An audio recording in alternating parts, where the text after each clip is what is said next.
The night sky over the Pacific Northwest lit up like a festival as something massive crashed through the atmosphere. What looked like a shooting star to the few people who saw it was actually much more dangerous.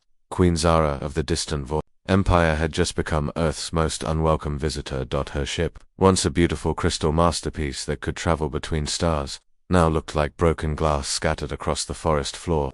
Trees that had stood for hundreds of years were gone in seconds. The crash left a scar in the earth that stretched for miles, hidden deep in the wilderness where no human would normally go. Zara crawled out of the wreckage, her body aching in ways she had never felt before. Her royal armor, made from materials that could stop laser blasts, was cracked like an eggshell. Blue blood trickled from cuts on her silver skin, but the physical pain was nothing compared to the anger burning in her chest. She had been betrayed by her own people. After ruling for 300 years, after bringing peace to dozens of worlds, they had thrown her away like garbage, all because she refused to destroy one small planet that had done nothing wrong. The High Council called her weak. They said she was no longer fit to lead, so they put her in a broken ship and sent her away forever. Now she was stuck on this primitive rock called Earth, and everything about it made her sick. The air burned her lungs with every breath. It was full of chemicals and pollution that her sensitive nose could smell from miles away.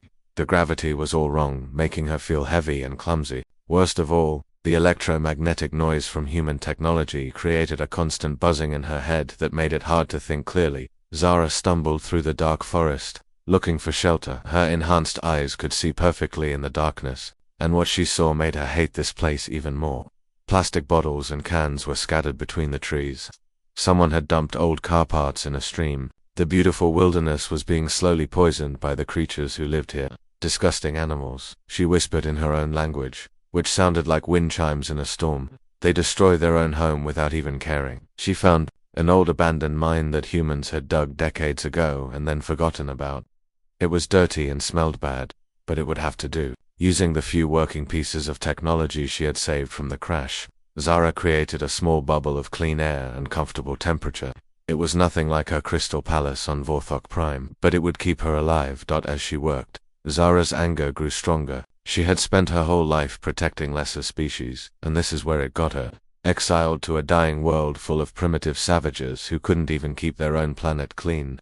She had seen their cities from space as she crashed, ugly gray, scars spreading like disease across the green landscape. Through her damaged equipment, she could intercept human communications. Their television shows were full of violence and stupidity.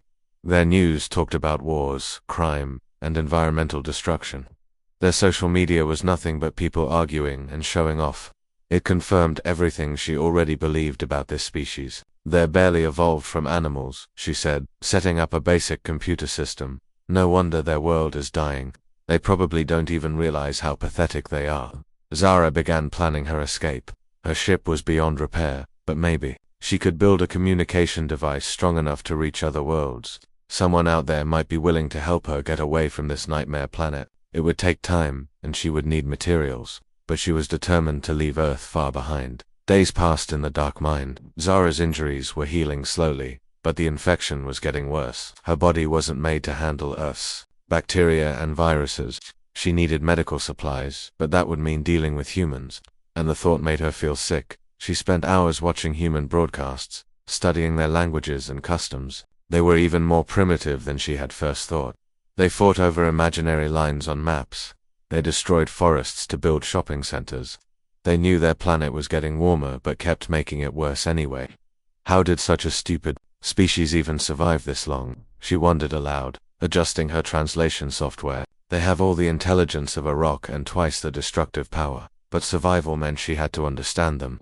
Zara learned their most common language, English, though it felt clumsy and limited compared to her own tongue. She studied their social structures, their technology, their weaknesses. If she had to interact with them to get what she needed, she would be ready. The mine became her fortress and her prison. She had all the time in the world to plan her escape, but every day made her hate Earth more. The sounds of human machines in the distance reminded her constantly that she was trapped on a world of destroyers. The smell of their pollution made her sick. Even the way they communicated with each other seemed crude and meaningless. At night, when the forest was quiet, Zara would stand at the entrance to her cave and look up at the stars. Somewhere out there was her real home, the empire she had built with her own hands. Her people might have betrayed her, but she was still their rightful queen. She would find a way back, and when she did, they would all pay for what they had done. But first, she had to survive this horrible place long enough to escape it, and that meant dealing with humans, whether she liked it or not. Dr. Maya Chen had always been fascinated by the unknown. As a scientist working for the government's Environmental Research Division, she spent most of her days studying plant life and taking soil samples in remote locations. It wasn't glamorous work, but she loved being outdoors and discovering new things about the natural world. That Tuesday morning started like any other. Maya packed her equipment into her old Jeep and drove deep into the forest to check on some unusual readings her instruments had detected the week before. The energy signatures didn't match anything in her database, and her curiosity was driving her crazy. She hiked for 2 hours through thick trees and rocky terrain, following the signal. On her portable scanner, the readings kept getting stronger as she moved deeper into the wilderness. Whatever was causing this energy output was big, much bigger than any natural phenomenon she had ever encountered. When Maya finally reached the source, she couldn't believe her eyes. A massive crater stretched across the forest floor, with strange metal debris scattered everywhere. The trees around the impact site were completely gone, turned to ash and splinters. But the metal pieces didn't look like any aircraft she had ever seen. They were smooth and curved, almost like they were grown rather than built. "This is impossible," she whispered, pulling out her camera to document everything. The metal had a strange blue glow, and some pieces seemed to pulse with their own inner light. Her radiation detector was going crazy, but the readings weren't dangerous, just completely unknown. Maya spent hours taking pictures and collecting samples. She found symbols carved into some of the larger pieces that looked like no human writing systems she had ever seen. The shapes were beautiful and complex, almost like art. But what really caught her attention was a trail of that same blue substance leading away from the crash site toward the old mining area. She knew she should report this to her supervisor immediately. This was way beyond her job description, but something about the discovery felt too important to share with anyone else just yet. What if the government took over and she never got another chance to study this amazing find? Against her better judgment, Maya decided to follow the trail. It led her through a maze of rocky hills and abandoned mining equipment. The energy readings on her scanner kept getting stronger, which meant whatever had crashed was still out there. Somewhere. She found the mine entrance just as the sun was starting to set. The old wooden support beams looked ready to collapse, but the energy signature was definitely coming from inside. Maya turned on her flashlight and carefully made her way into the tunnel. The air inside felt different, cleaner somehow. About 50 feet in, she saw a soft blue glow coming from around a corner. Maya's heart was pounding as she crept forward, not knowing what she might find. What she found changed her life forever. A figure stood in a chamber carved out of the rock wall. It was clearly not human, though it had a similar shape.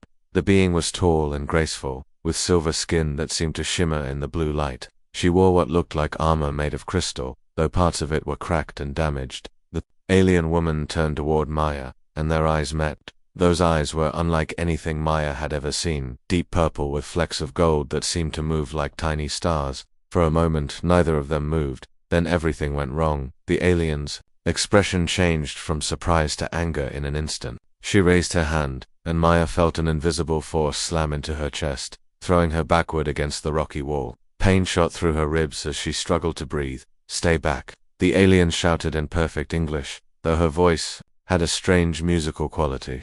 "I will not be captured by your kind." Maya tried to speak, to explain that she wasn't there to hurt anyone, but the alien wasn't listening.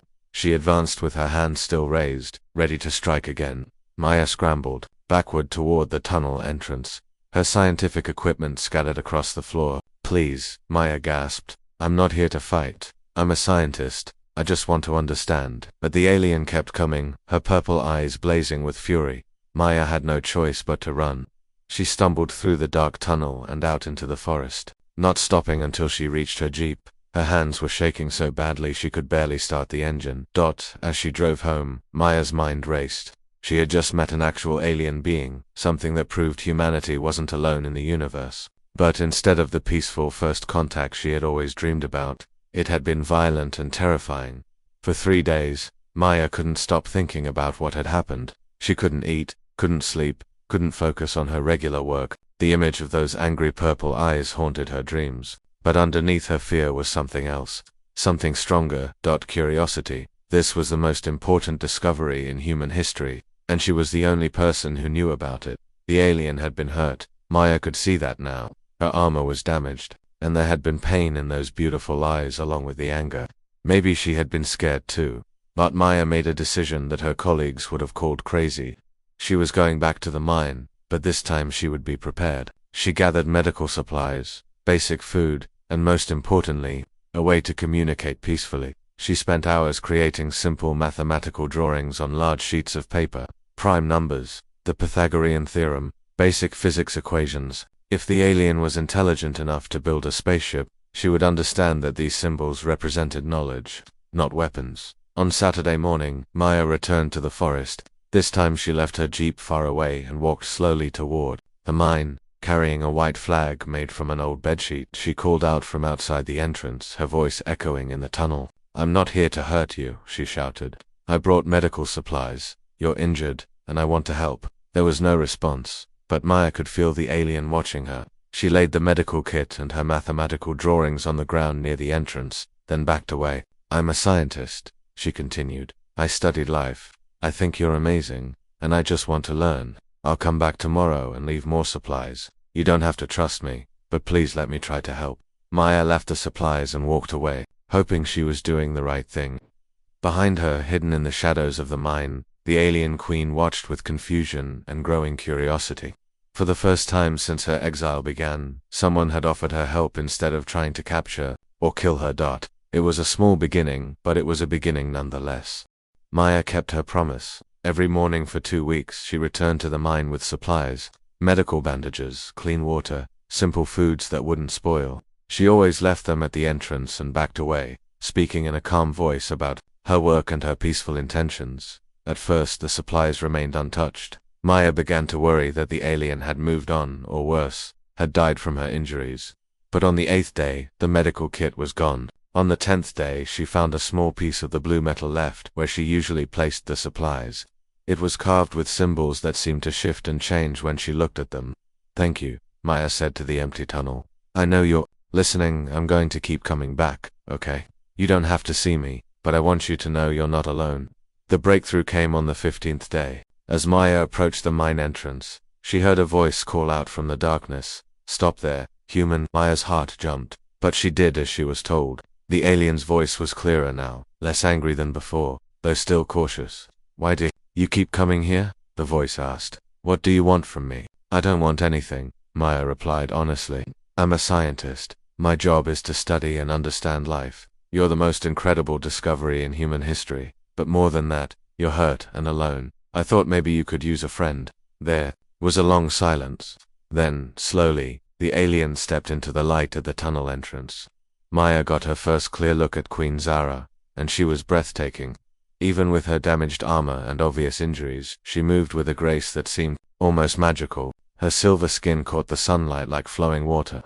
"Friend," Zara repeated the word carefully, as if tasting something new. "Your species destroys everything it touches. Why would I want friendship with a destroyer?" Maya felt a stab of pain, but the harsh words, but she understood the anger behind them. "You're right that humans have done terrible things to our planet, but we're not all the same.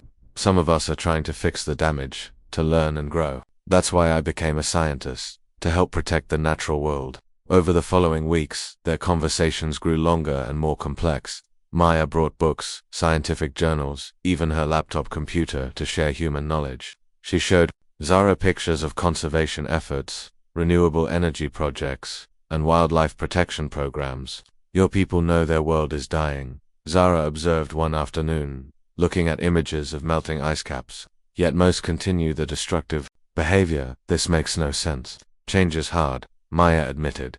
"Fear makes people do stupid things. But look at this." She pulled up articles about young environmental activists, community gardens in poor neighborhoods, and international cooperation on climate issues. "We're learning. Slowly, but we're learning." Zara studied the information with growing interest. Her superior intellect allowed her to understand complex concepts quickly, but what surprised her was the emotional content in human achievements. Art, music, literature, acts of kindness between strangers. She had dismissed these as meaningless, but Maya's explanations began to change her perspective. "This is interesting," Zara said, examining a collection of human music. Your species uses sound patterns to convey emotion. On my world, we communicate feelings directly through mental connection. This indirect method seems inefficient. Maybe, Maya laughed, but it's also beautiful. Music can make you feel things you didn't even know you could feel. Here, listen to this. She played a piece of classical music, watching Zara's expression. As the melody built and flowed, the alien's eyes widened slightly, and for a moment her stern expression softened. I felt something, Zara admitted quietly. A sensation I cannot name. How is this possible? That's the magic of being human, Maya said. We might not be as advanced as your people, but we experience the world in ways that are unique.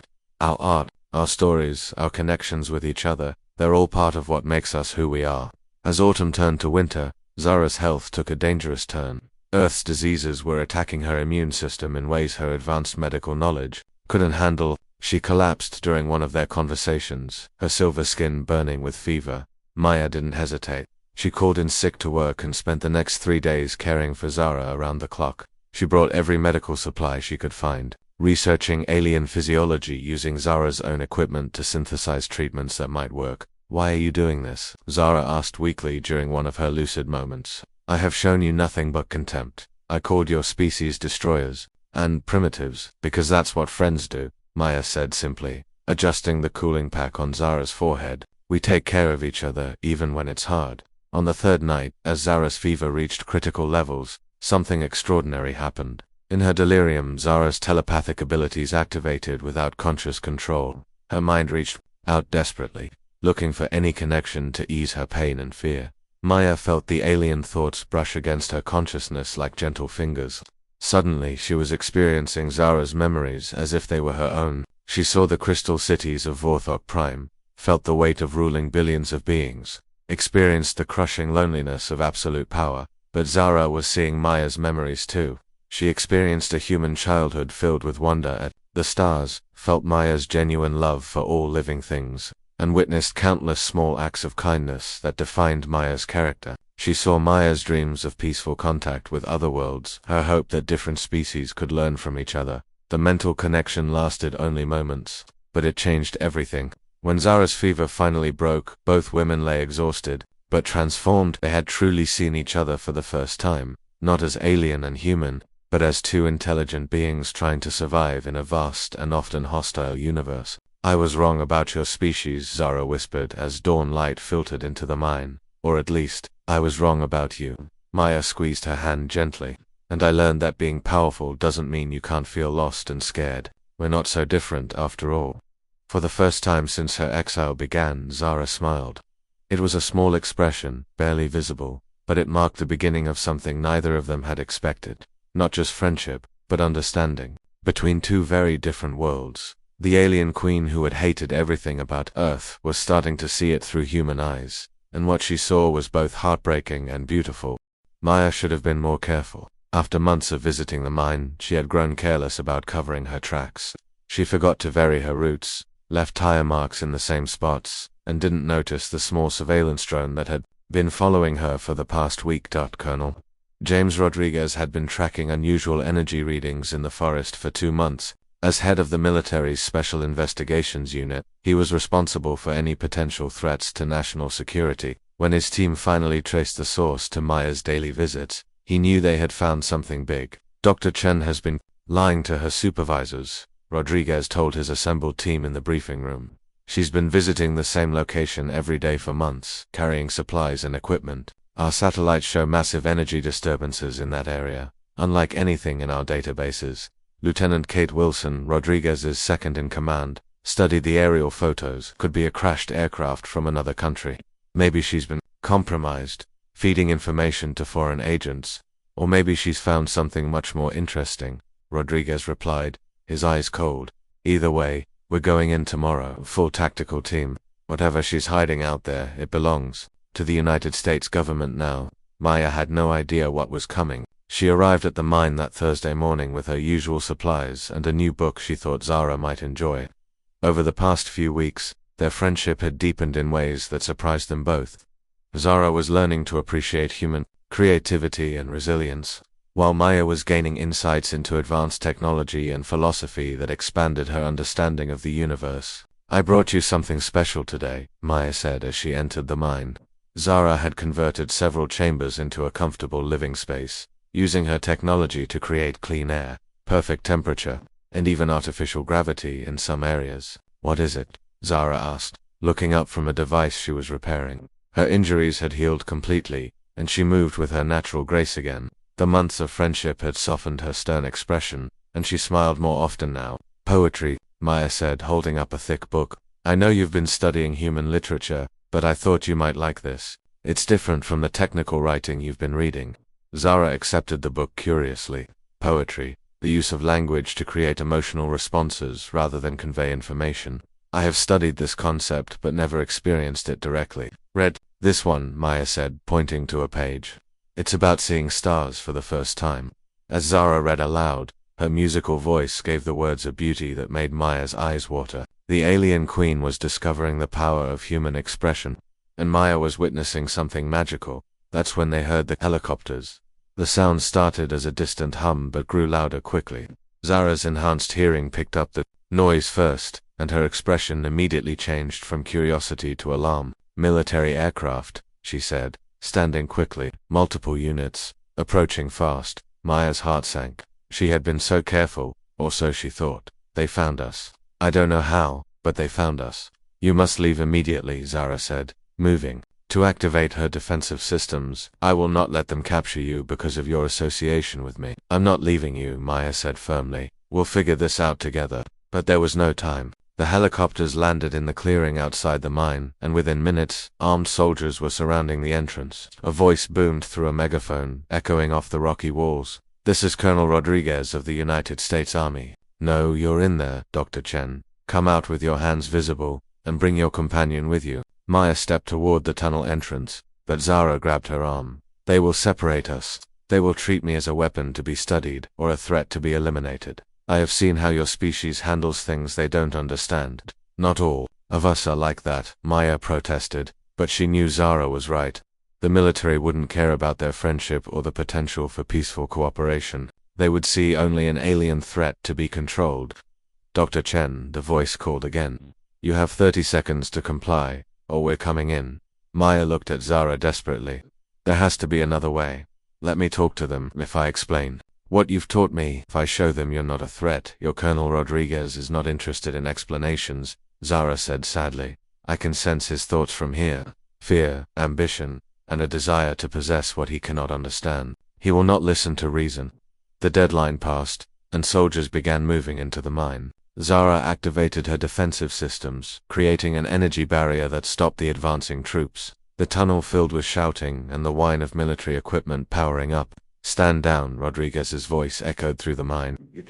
Are surrounded and outgunned. Surrender now, and no one gets hurt. Lies, Zara whispered. He has already decided that I am too dangerous to live. He plans to study my remains. Maya felt sick. This was exactly what she had feared would happen if the government discovered Zara. All their progress, all the understanding they had built, was about to be destroyed by fear and mistrust.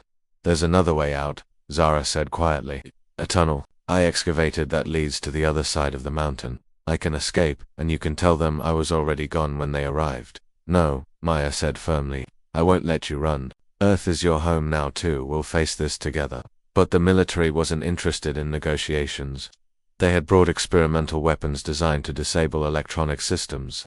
And when Rodriguez gave the order to fire, everything went wrong at once. The energy blast meant to shut down Zara's defenses instead interacted with her alien technology in an unexpected way. The mine's ancient support beams, already weakened by decades of neglect, began to crack under the harmonic vibrations. The structure is failing. Someone shouted over the noise. Everyone out, now. But it was too late. The ceiling began to collapse, sending tons of rock and timber crashing down. Maya found herself trapped in a side chamber as debris blocked the entrance. She could hear Zara calling her name, but the sounds grew fainter as more rocks fell. Pain shot through Maya's leg as a heavy beam pinned her to the ground. She could taste blood and dust, and her vision was getting blurry. Through the settling dust, she could see a shaft of light where the tunnel used to be. Zara's voice was distant now, coming from the other side of the collapse. Can you hear me? Are you hurt? I'm okay, Maya lied, though she could feel herself getting weaker. Don't worry about me. Just get out of here while you can. But, even as she said it, Maya knew Zara faced an impossible choice. The alien queen's ship, repairs were finally complete. She had enough power to break through Earth's atmosphere and escape to another world. All she had to do was walk away from this disaster and leave her human friend behind. From outside, Maya could hear Rodriguez ordering his men to retreat. They were writing her off as acceptable losses, just another casualty in their quest to capture an alien prize who was on her own, trapped and injured, with no way out. The question was, would the queen who had once hated Earth choose to save one human life, or would she finally escape this planet that had brought her nothing but pain? Maya closed her eyes and waited to find out which choice her friend would make. For a moment that felt like forever, silence filled the collapsed mind. Maya could hear her own heartbeat in the settling of rocks, but nothing else. She wondered if Zara had already escaped through her secret tunnel, finally free to leave this planet behind. Then she heard something that made her heart leap. The sound of rocks being moved, not by natural settling, but by someone digging. It was impossible. The collapse had sealed the tunnel with tons of debris. No human could move those massive stones. But Zara wasn't human. Through the darkness, Maya saw a soft blue glow as Zara used her telekinetic abilities to lift massive chunks of rock. Each movement drained precious energy from her ship's power core, the same energy she needed to escape Earth's gravity and reach the stars. Stop, Maya called weakly. You're using your escape power. Don't throw away your freedom for me. Zara's voice came through the debris, strained with effort but determined. I already made my choice the day you first showed me kindness. Freedom means nothing if I leave my heart behind. Rock by rock, beam by beam, Zara carved a path through the collapse. Her silver skin glowed with exertion as she focused all her abilities on reaching her trapped friend. The work was dangerous. One wrong move could bring down more of the ceiling, trapping them both forever. Outside, Colonel Rodriguez and his team watched their instruments in amazement. The energy readings were off the charts, unlike anything they had ever recorded. Whatever was happening inside that mine was beyond their understanding or control. Sir, should we go back in? Lieutenant Wilson asked nervously. Those readings suggest massive structural instability. Negative, Rodriguez replied, though his voice betrayed his uncertainty. We wait and see what comes out. Inside the mine, Zara finally broke through to Maya's chamber. She found her friend pinned under a heavy wooden beam, her leg twisted at an unnatural angle. Blood had dried on Maya's forehead, and her breathing was shallow. Maya, Zara whispered, kneeling beside her. Stay with me. I'm going to get you out of here. My leg is trapped, Maya said through gritted teeth. The beam is too heavy. Even if you move it, I don't think I can walk. Zara examined the situation with her enhanced vision. The beam was wedged against the rock wall in a way that made it nearly impossible to lift safely. Worse, Maya had lost a lot of blood and was showing signs of serious internal injuries. I need to use my medical technology, Zara said, making another difficult decision. But the healing process will drain the last of my ship's power. Without that energy, I can never leave this planet. Maya's eyes filled with tears. I won't let you sacrifice everything for me. You have to get back to your people, reclaim your throne. That's more important than one human life. No, Zara said firmly, already activating her medical equipment. Nothing is more important than this. You showed me that power isn't about ruling over others. Real strength comes from the connections we make, the love we choose to give. The healing technology worked like magic, surrounding Maya in a soft blue light that began repairing her injuries from the inside out. Broken bones mended, internal bleeding stopped, and damaged tissue regenerated. But with each passing minute, Zara's ship lost more power, and her chance of escape faded. Why? Maya asked as her strength returned. Your whole empire is out there waiting. You could rebuild everything you lost. Zara smiled, and it transformed her entire face.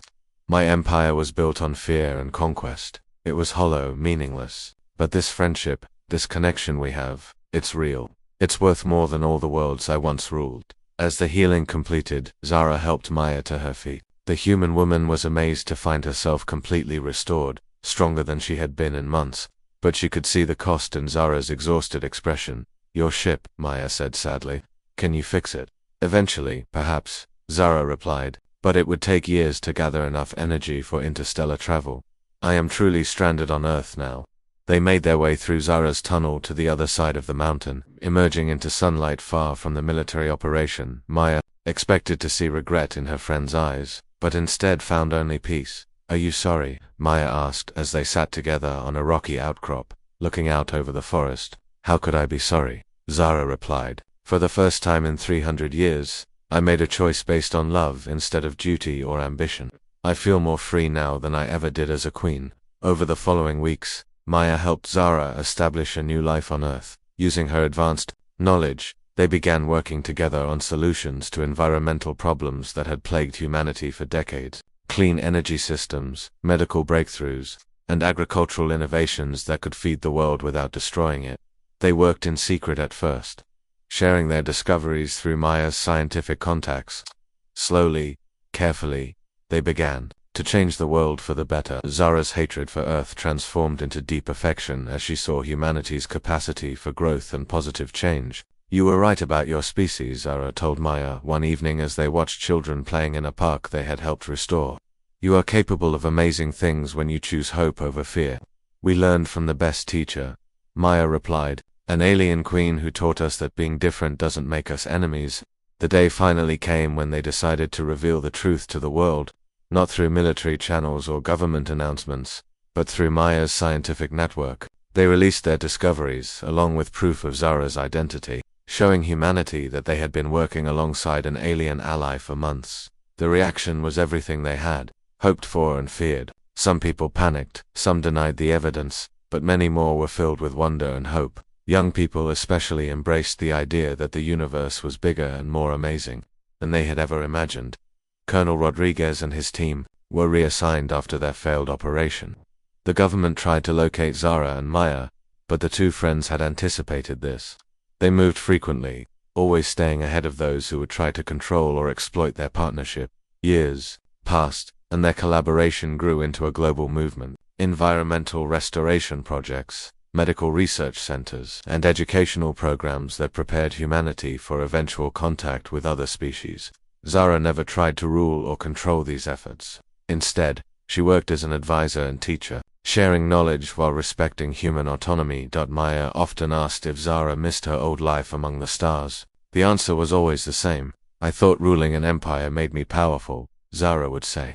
But the real power was here all along, in the choice to help instead of harm, to love instead of hate. Earth gave me something my empire never could, a true home. On quiet evenings, they would sit together and look up at the stars. Maya would point out constellations and tell stories about human mythology, while Zara shared tales of the worlds she had visited in her youth. They were no longer alien and human, queen and scientist. They were simply two friends who had found each other across the vast darkness of space. The alien queen who had once hated Earth now loved it more than any world she had ever known, and in saving one human life, she had discovered something far more valuable than any throne. She had found her true purpose in the universe. Sometimes the greatest journeys don't take us to distant stars, but to the connections that make us whole.